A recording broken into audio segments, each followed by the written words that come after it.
So talk to me, last question, for an agency getting started, what would be the best piece of advice that you could give them? Just getting rolling, we're like, let's say sub $10,000 a month in revenue. Nick, what's the best kind of send off you could give them? Yeah, so I always tell, I do this a lot with entrepreneurs, and it goes the same with agency owners. If you're making, let's say you're making 10K or you're right at six figures, your business, if you don't have a good accountant and attorney that know, like, and trust, it's gonna end up getting you in the long run. Make sure you have that buttoned up, be legal, so to speak. But then on top of that, don't buy every single thing. I think we've bought every single package that's been out there. We've been down every path. Like, I started in the Perry Marshall world and went to A to B to C. I will say, and this is not me selling, this is me telling you from years and hundreds of thousands of dollars of spend, this seven-figure agency stuff, that, like, the stuff that Josh Nelson's giving out, the direction that you can get there, the mentors. I think the mentors are very valuable for people that are starting an agency, because you can ask a question in there and there's people like us in there that, like, oh, that's simple. I did that 2 years ago. It was a horrible idea. Yeah, don't do that. That alone is very valuable. So if an agency's starting out, I would say get into that group. Even if you're in the Facebook group, you don't have to be in the paid group, so to speak. You're going to get value from it. And then when you got a couple bucks that you're looking to invest in yourself, and do that, I think that's a huge opportunity. But attorney and accountant, that's big. Got it. Okay, cool. I can attest to that as well. As in not having all my shit in order early on. So get it in order helps. Get a bookkeeper in place, get all that stuff going. Dustin, what do you got?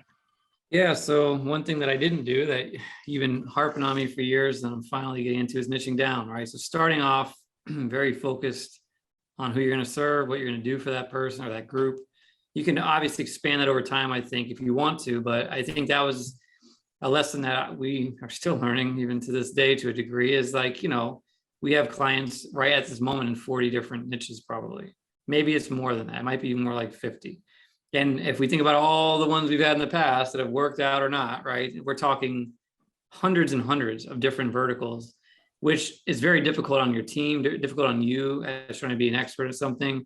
And yeah, if you do one service like Google Ads, you might think, well, okay, I'm good at Google.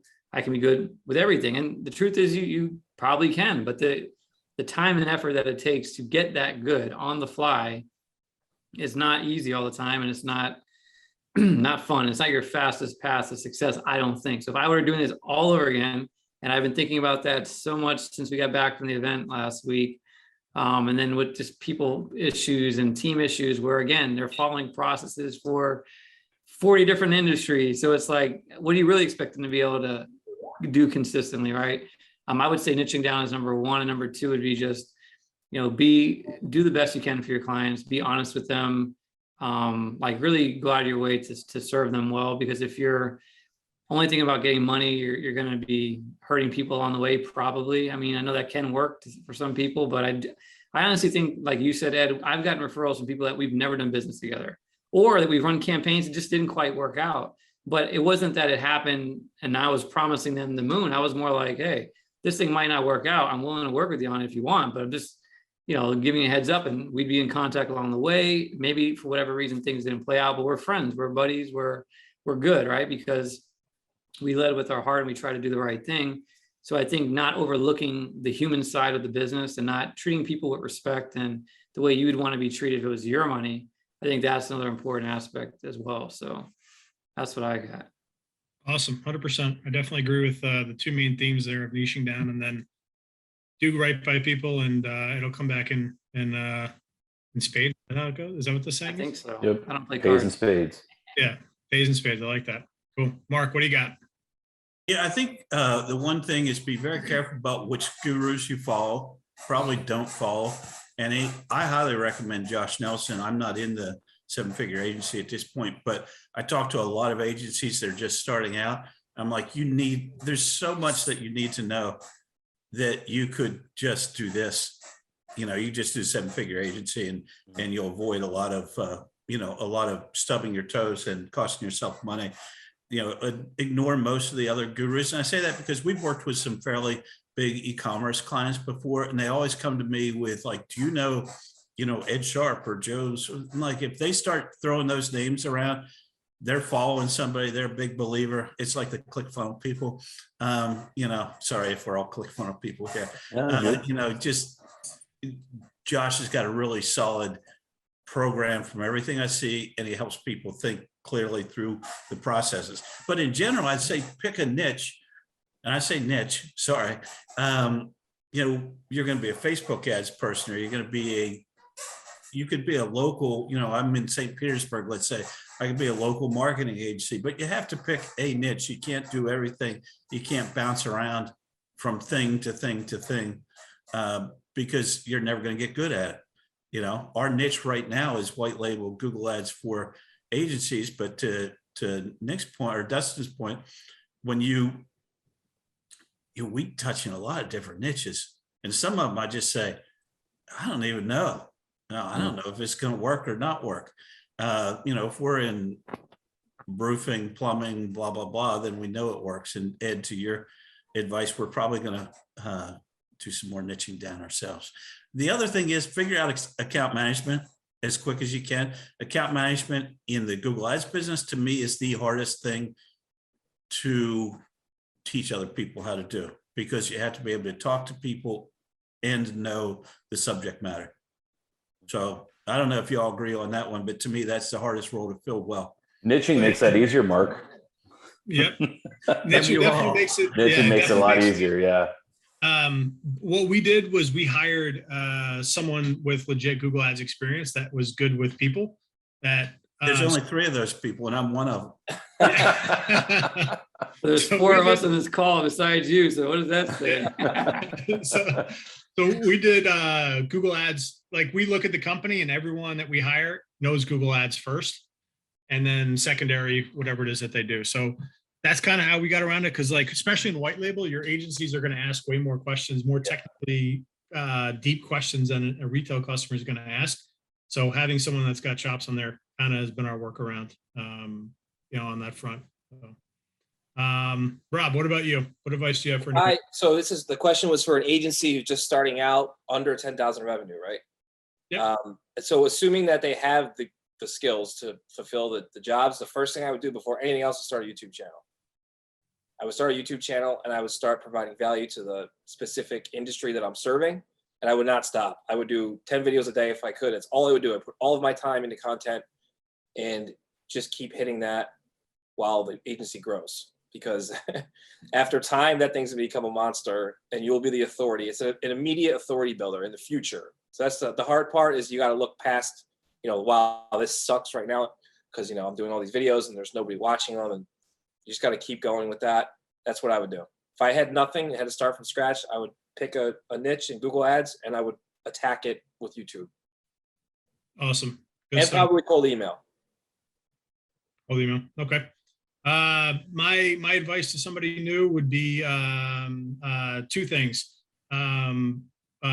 Focus is the key. So focus on the main thing. Make the main thing the main thing. Great book called The One Thing. And it's basically about identifying the one main thing in your business or in your life and focusing all your effort on that. So not divert effort. Like people talk about diversifying their assets and their streams of income, but only people that should apply to are people that are rich and are then trying to diversify their assets, not people that are looking to get going. If you're trying to get going, you don't have a lot of money. Focus, make focus the key, focus on the main thing. So if it's a Google Ads agency, make that it. Because focus is a powerful thing and can really, move mountains. And the other thing is to create a mentality that Rob and I live by, which is the next mentality. So something good happens in your business, next. Something bad happens in your business, next. Move on to the next thing. Celebrate your wins quickly, mourn your losses quicker. And just remember that it's always next. And if you don't look in terms of a next mentality and a pipeline mentality, at some point you're going to look up and you've got no customers, nothing in your pipeline that you can work. And the business, is at that point is on the decline. If you're not growing, you're declining just by the nature of churn. So I would say just have the next mentality and focus on the main thing. So that's all I got. Well said. Took us a long time for the focus, man. That was the biggest piece. Oh, hell yeah. Easier said than done. It's hard in this Yeah. industry. Yeah, it's hard in this industry to focus. Yeah, so many shiny objects in this industry that quick ways to make money that you can divert some effort or focus towards something else, and it's easy. Shiny object syndrome is a thing for a reason. Yeah, I think also like with the focus thing, when you realize, as I'm realizing now, like years into this, if I would have just focused in the beginning a little bit more, that some of the issues I'm dealing with today would not exist. And some of the frustrations I deal with today would not exist. Right. And I think sometimes it's just believing that that's better. Like actually it's just your mindset, right? Like what you said a minute ago, Mark, about like, let them ruin somebody else's business for hiring. To me, that's just a mindset shift. It's like, okay, wait a minute. It's not that I'm not helping this person, it's that they're going to hurt the business if I hire them, right? Like that's a mindset shift. And I think if we think about it as just focusing on a few things, it's so much easier to get good at a couple of things and it's to get good at 50 things or 50 types of things. And, it's just like, how fast do you want to be good at something? Do you want it to be 10 years from now, or do you want it to be 10 months from now, right? Like, or 10 weeks from now, maybe, who knows? Yeah. So I think that's another important thing that you said, is just believing it's going to be better. Yeah. I will say EOS has allowed us to speed that up, honestly, running those L10 meetings and being able to not be just the owner focusing on something and handing that over to an employee and saying, hey, this is your job for the next 90 days. This is a task that you need to get done. Most employees love that too, because again, being the human bottleneck, I slow everything down, and everybody loves the idea that I have. And then they're like, hey, remember 2 years ago when you said we should do that? And then I never did it. But removing that, because some people can't focus, and allowing the team to do it. If you've got good team members, helps too. Can you, for those that don't know, can you kind of just give a 30-second recap of what EOS is and how it works? Yeah, so entrepreneurial operating system is what it stands for, what EOS stands for. There's a couple of good books. Traction would be the first book that you read. It essentially tells people, and you guys are kind of I think a good example of it.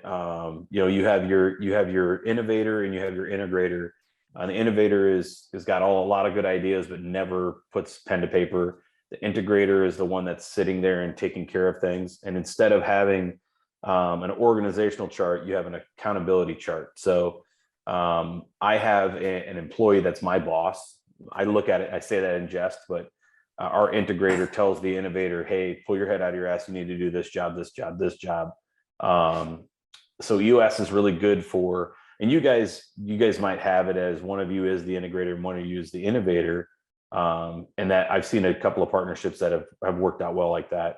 But EOS is a good solution to help focus in on, one main meeting a week that, puts everything to task. You have 90 days. So we run every quarter. You have rocks that you work through, things that you want to get done that are really going to move the needle for your business. And it's been revolutionary for us. It's another thing that Josh Nelson pushes in his 7-figure agency, that he gives you all the tools to do to get that set up.